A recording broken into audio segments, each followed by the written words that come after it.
Assalamualaikum warahmatullahi wabarakatuh. Selamat pagi teman-teman semua. Bagaimana kabarnya hari ini? Ya, semoga semua dalam keadaan yang terbaik. Ya, walaupun kita masih ada di masa pandemi, ya, walaupun sudah mulai membaik, tetapi jangan sampai hal itu membuat kesadaran kita berkurang ya untuk menjaga atau melakukan protokol kesehatan. Oke, masuk ke sesi berikutnya. Di bab berikutnya ya, bab yang kedua terkait dengan perencanaan sumber daya manusia. Oke, kita langsung saja. Oke, seperti sudah pernah atau seringkali kita pelajari ya, namanya perencanaan biasanya ada di sesi yang pertama gitu ya, baik dari fungsi manajemen maupun tentu saja juga di manajemen sumber daya manusia gitu ya, planning atau perencanaan SDM. Nah, seperti kita pernah pelajari di sesi sebelumnya bahwa perencanaan berperan penting dalam menentukan berbagai program yang maksimal dalam mencapai tujuan yang telah ditetapkan oleh perusahaan. Nah, di sini aktivitas yang dilakukan ya Departemen SDM ya harus senantiasa ya konsisten dengan arah strategi dan tujuan organisasi atau perusahaan. Ya, kita pernah sampaikan bahwa berbagai program yang dilakukan di Departemen SDM harus searah atau mendukung pencapaian tujuan organisasi atau perusahaan. Oke. Nah, suatu perencanaan bisnis ya akan berhasil dengan baik bila mana diikuti dengan perencanaan SDM.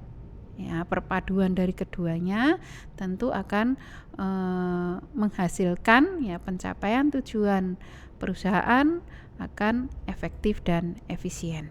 Ya, jadi di sini masing-masing atau setiap organisasi atau perusahaan perlu melakukan perencanaan SDM. Nah, perencanaan SDM ini terkait dengan kebutuhan jumlah tenaga kerja ya, perencanaan kebutuhan tenaga kerja ya, berapa yang diperlukan ya agar dapat mendukung pencapaian tujuan organisasi. Sekaligus juga ya tidak hanya mengetahui kebutuhannya saja, sekaligus juga penawarannya. Ya, kalau kebutuhan tadi demand, kita juga harus tahu suplainya bagaimana. Ya, apakah ketersediaan SDM tersebut cukup banyak, mudah diperoleh dan di mana gitu ya. Nah, kita lihat dulu apa yang dimaksud dengan perencanaan SDM. Ya, jadi perencanaan SDM adalah proses perkiraan ataupun peramalan akan kebutuhan SDM dalam organisasi atau perusahaan dengan melihat ketersediaan SDM ya, baik di dalam internal perusahaan maupun di luar eksternal dari perusahaan. Nah, atau bisa juga dikatakan sebagai proses sistematis untuk mencocokkan pasokan karyawan internal dan eksternal ya, ketersediaan karyawannya baik di dalam maupun di luar dengan lowongan-lowongan jabatan yang diperkirakan muncul dalam organisasi sepanjang periode waktu tertentu. Ya, jadi masa kerja seorang karyawan ya secara umum idealnya tentu akan kita ketahui ya. Memasuki pensiun biasanya di perusahaan tersebut ya sesuai dengan aturan yang sudah dibuat, misalnya usia 60. Nah, jadi si A, si B nanti memasuki usia 60 misalnya ya, tentu bisa dijadwalkan gitu atau bisa diperkirakan kapan itu terjadi. Ya, kalau sekarang usia 30 berarti usia 60 pensiun 30 tahun yang akan datang gitu ya. Itu bisa dibuatkan perencanaan ya mulai dari sekarang harus dipertimbangkan. Ya, harus direncanakan itu kalau jangka panjang ya. Kalau jangka pendek juga kurang lebih hampir sama, hanya waktunya saja yang lebih pendek gitu ya. Nah, apa tujuan dari perencanaan SDM? Ya, kenapa kita harus menghitung ya kan, mau butuh SDM berapa, ya kemudian ketersediaan SDM-nya berapa? Kenapa kita harus merencanakan ya? Tujuannya yang pertama adalah untuk mengetahui posisi apa dalam organisasi yang harus diisi dan bagaimana cara mengisinya. Ya, kemungkinan ke depan ya, misalnya 2-3 tahun lagi atau mungkin 5 tahun lagi, ini direktur A ya akan memasuki usia pensiun gitu ya, sudah kita bisa perkirakan. Nah, dia menduduki posisi apa? Ya, misalnya manajer marketing, 5 tahun lagi beliau akan pensiun. Ya, sehingga tentu saja 5 tahun yang akan datang posisi tersebut lowong. Ya, harus diisi dan bagaimana cara mengisinya? Adakah karyawan di internal yang bisa mengisi ataukah harus mencari karyawan di luar perusahaan? Ya, jadi yang kedua, untuk menentukan jumlah SDM beserta karakteristiknya masing-masing. Ya, meliputi usia, pendidikan, keahlian, sifat-sifat dan lain sebagainya, sesuai dengan kualifikasi dari jabatan tersebut. Ya, jadi tentu saja tidak hanya jumlahnya ya, sekaligus juga kualifikasinya, karakteristik yang diinginkan ya SDM. Misalnya kalau manajer marketing yang bagaimana ya, atau misalnya yang ramah, yang humble dan lain sebagainya. Kemudian apa manfaat dari perencanaan SDM tersebut? Ya, kalau kita sudah rencanakan 5 tahun lagi si A pensiun manajer marketing, kemudian kita harus cari kemana, apakah di dalam ada atau belum, kalau cari di luar melalui apa, kalau di dalam bagaimana prosedurnya dan lain sebagainya.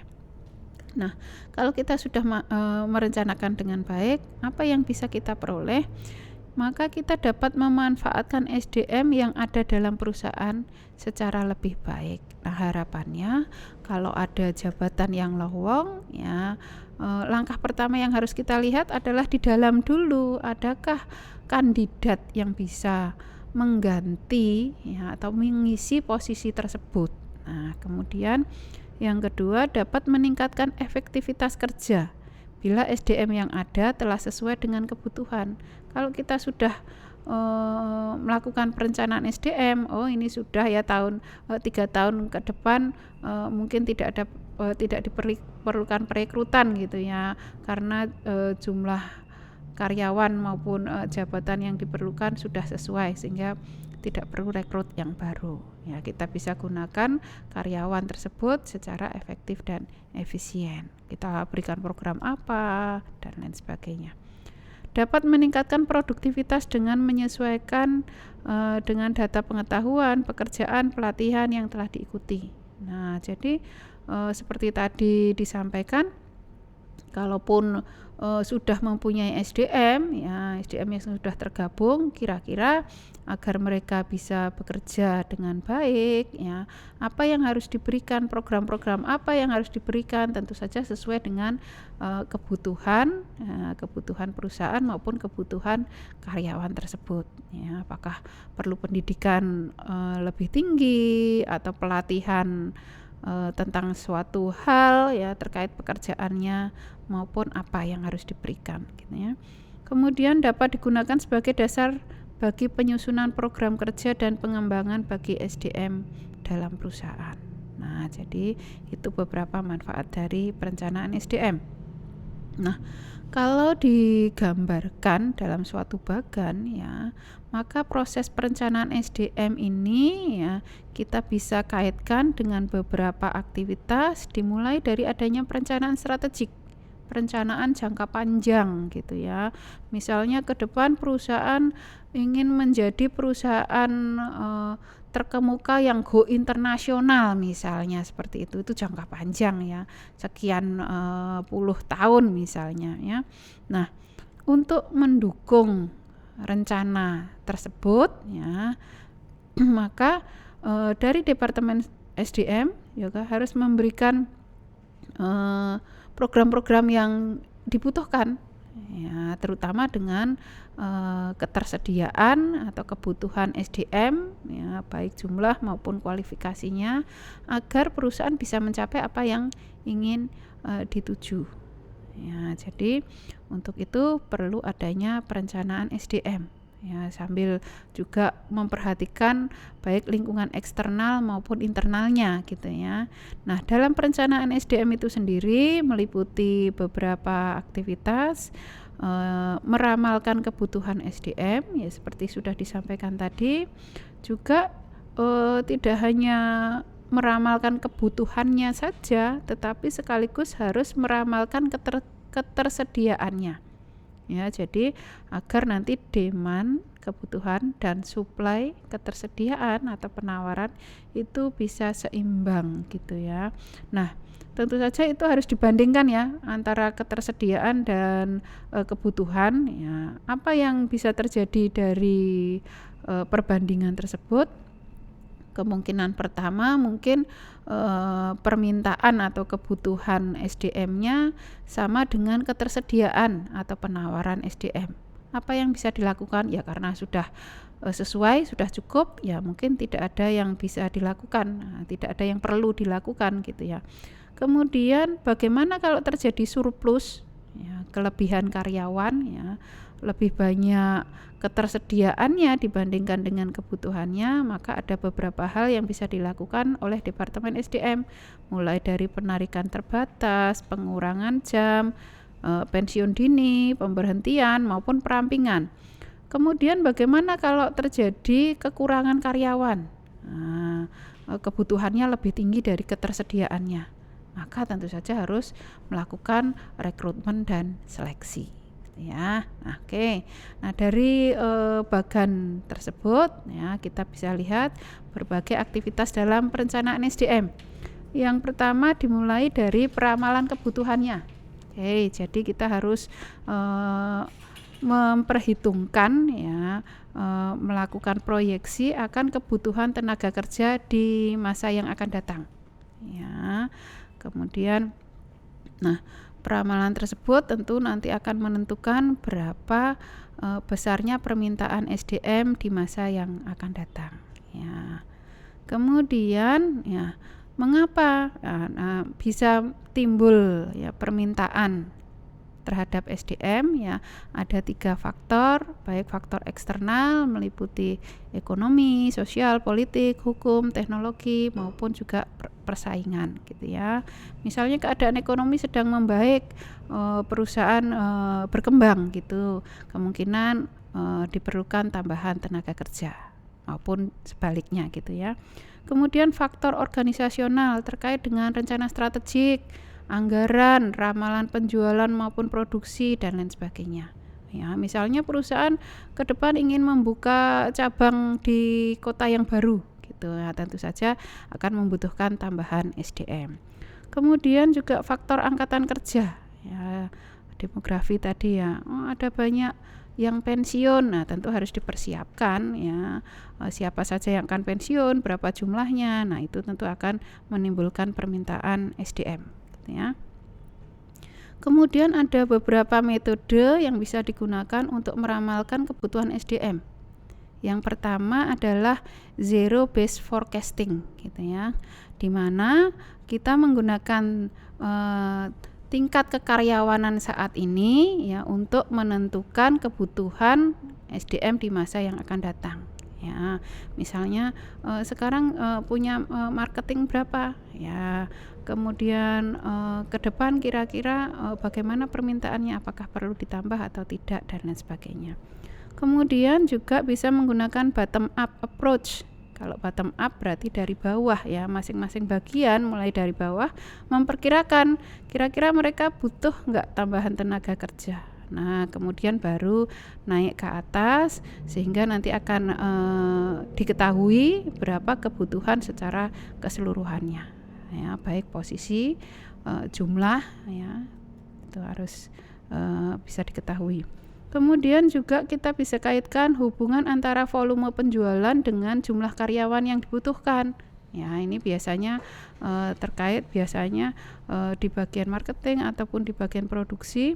Kalau penjualannya meningkat, produksinya meningkat, bisa saja di bagian tersebut membutuhkan lebih banyak tambahan SDM. Kemudian juga bisa dilakukan dengan metode simulasi.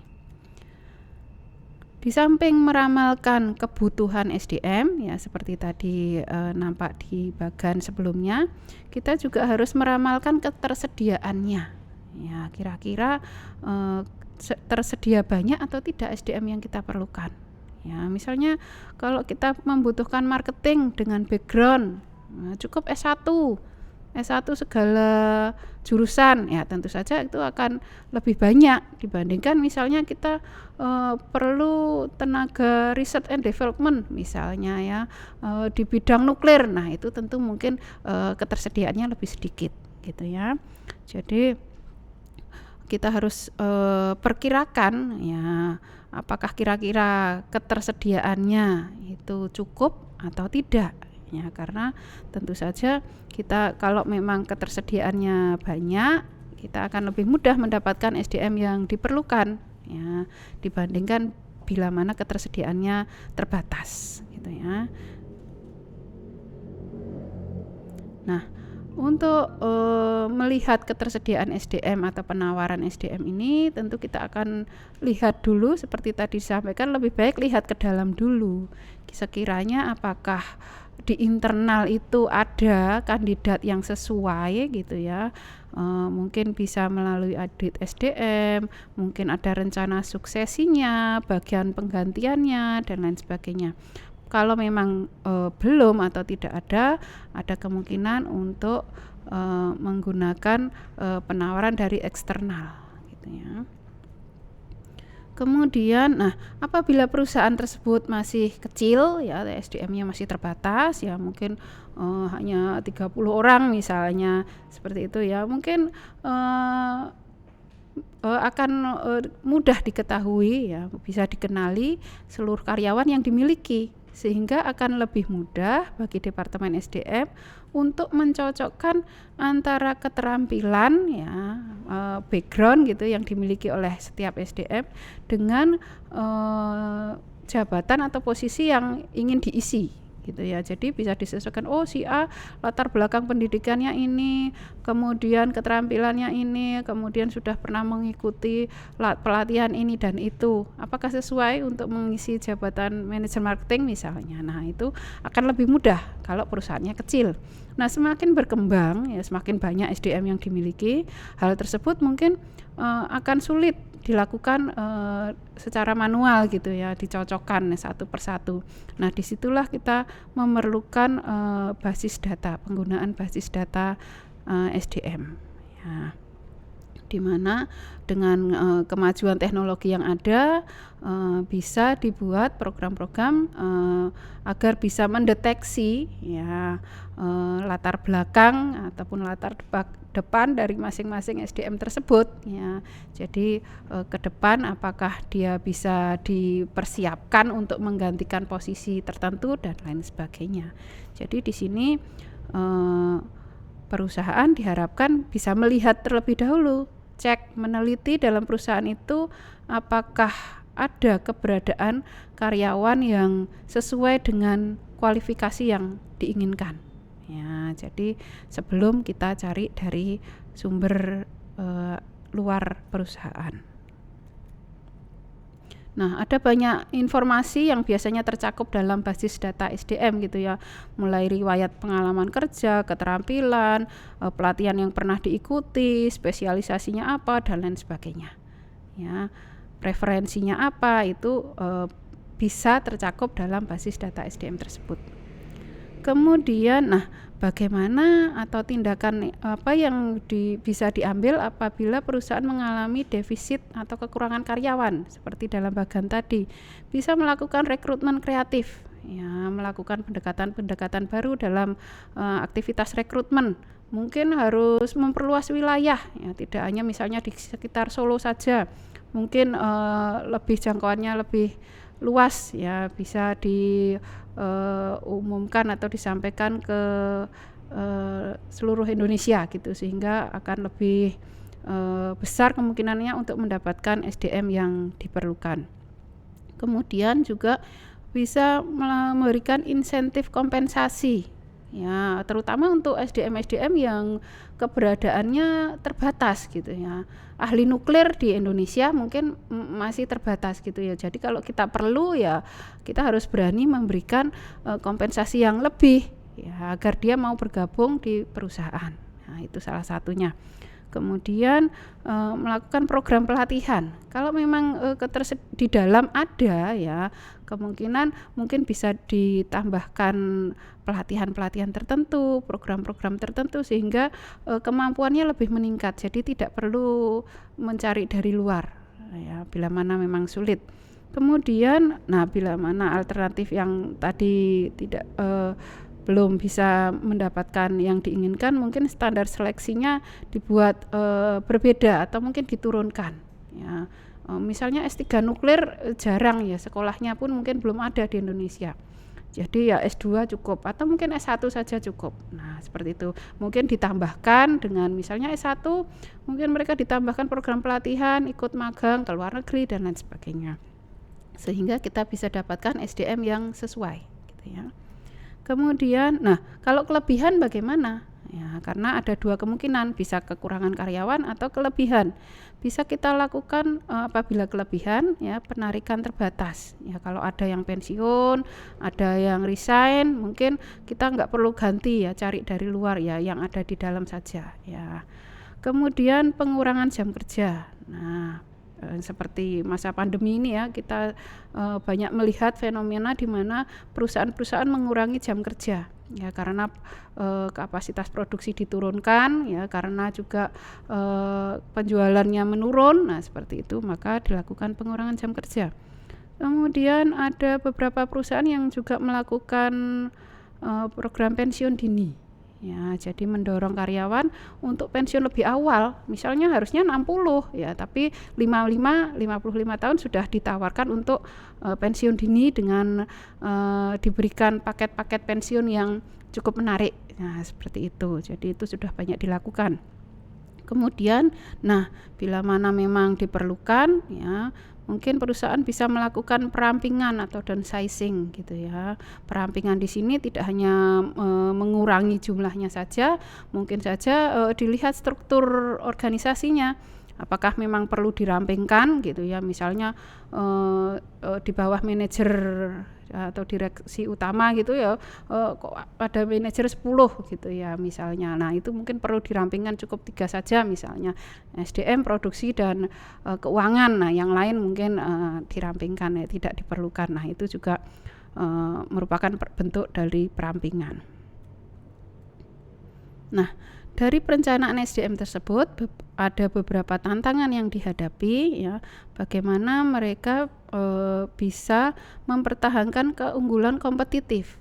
Ya, keunggulan ini biasanya seperti tadi disampaikan dimiliki ya dalam jangka waktu yang tidak terlalu lama, bisa sudah tidak lagi merupakan keunggulan karena bisa ditiru dari perusahaan yang lain. Nah, bagaimana Departemen SDM bisa mempunyai strategi yang baru agar bisa memiliki keunggulan-keunggulan berikutnya seperti itu, sehingga keunggulan kompetitif bisa dipertahankan dalam jangka waktu yang cukup lama. Jadi harus membuat strategi yang menawarkan keunggulan kompetitif yang dapat dipertahankan gitu ya.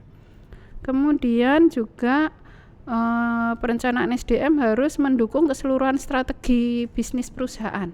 Ya, seperti tadi perusahaan pengen go internasional ya, atau mungkin menjadi perusahaan nomor 1 di Indonesia. Nah, itu harus bagaimana ya, harus mempunyai karyawan yang seperti apa gitu ya. Jadi disitulah letak tantangan dari departemen ini untuk merencanakan dengan baik berbagai program agar bisa memiliki SDM yang memadai ya.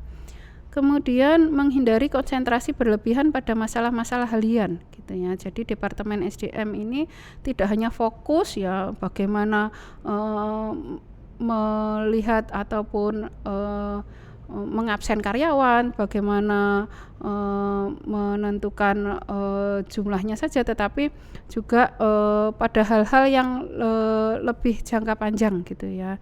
Jadi tidak hanya fokus pada hal-hal rutinitas yang jangka pendek, tetapi bagaimana departemen ini ya, bisa lebih memperhatikan atau membuat program-program yang jangka panjang sehingga bisa mendukung rencana strategik dari perusahaan.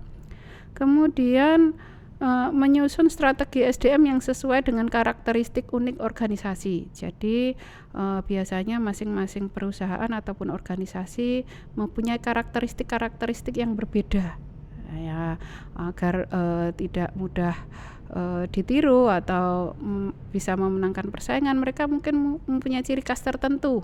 Ya, misalnya ada perusahaan yang banyak mempekerjakan kaum difabel gitu ya, itu merupakan salah satu hal unik karena biasanya kalau perusahaan kurang menyukai mereka yang difabel, padahal mereka yang difabel bisa jadi mempunyai kelebihan-kelebihan tertentu yang tidak dimiliki oleh orang yang biasa seperti itu. Nah, mereka dipekerjakan ataupun diberikan kesempatan untuk berkontribusi di perusahaan tersebut, misalnya seperti itu. Nah, bagaimana SDM juga mempersiapkan ya program-program apa yang sesuai, kemudian bagaimana merekrut mereka yang sesuai dengan kualifikasi tentunya ya, tentu saja tidak asal memasukkan SDM tersebut ke perusahaan. Kemudian menanggulangi perubahan lingkungan. Nah, di sini sebenarnya bukan merupakan tantangan dari Departemen SDM saja, tetapi juga merupakan tantangan dari departemen-departemen yang lain bila mana terjadi perubahan lingkungan ya, seperti saat ini mungkin pandemi. Nah, bagaimana agar ya bisa mempertahankan keberadaan karyawan ya, tidak harus melakukan PHK misalnya ya, apakah mungkin dilakukan kebijakan tertentu seperti tadi pengurangan jam kerja ataupun shift dan lain sebagainya. Kemudian juga tantangan berikutnya menyita komitmen manajemen. Nah, di sini terkadang ya manajemen SDM bisa jadi tidak dilibatkan saat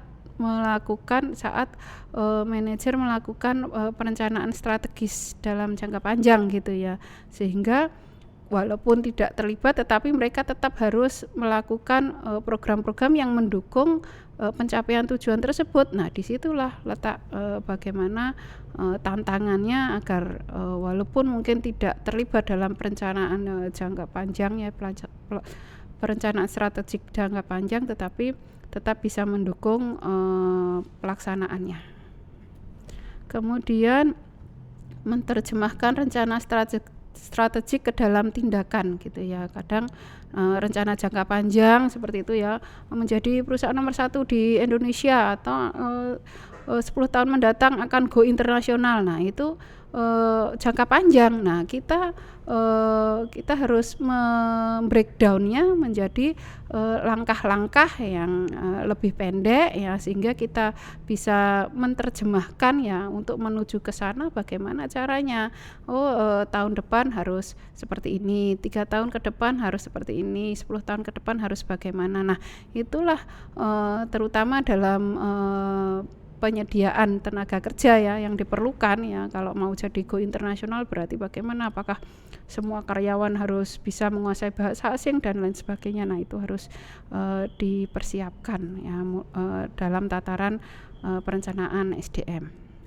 Nah, juga mengakomodasi perubahan-perubahan. Nah, itu juga harus diperhatikan karena perusahaan menghadapi dua lingkungan internal dan juga lingkungan eksternal. Nah, terutama lingkungan eksternal yang lebih sulit dikendalikan ya, agak sulit diprediksi. Nah, itu juga harus dipersiapkan dengan baik bila mana memang terjadi gitu ya, sehingga tidak membuat program-program dari perusahaan menjadi tidak terlaksana dengan baik ya. Nah, yang penting dalam perencanaan ini bagaimana nanti implementasi serta evaluasinya. Jadi perencanaan yang baik tetapi dalam implementasi dan evaluasinya kurang mendukung, tentu saja bisa jadi hasilnya kurang optimal gitu ya. Jadi saat implementasi ya perencanaannya sudah baik, maka dalam implementasinya juga harus ada yang bertanggung jawab, kemudian harus ada laporan perkembangannya, ya sudah sampai di mana target dan realisasinya. Kemudian juga harus dievaluasi, karena kalau tidak dievaluasi berjalan sedemikian saja, maka kita tidak akan tahu apakah mencapai target atau tidak di jangka-jangka yang lebih pendek gitu ya. Jadi sesuai atau tidak, sehingga menuju ke jangka panjangnya, kalau jangka pendek sudah sesuai, jangka panjangnya kemungkinan besar untuk tercapai bisa lebih besar gitu ya. Oke, mungkin itu yang bisa Bu Kade sampaikan untuk sesi kita kali ini. Terima kasih. Wassalamualaikum warahmatullahi wabarakatuh.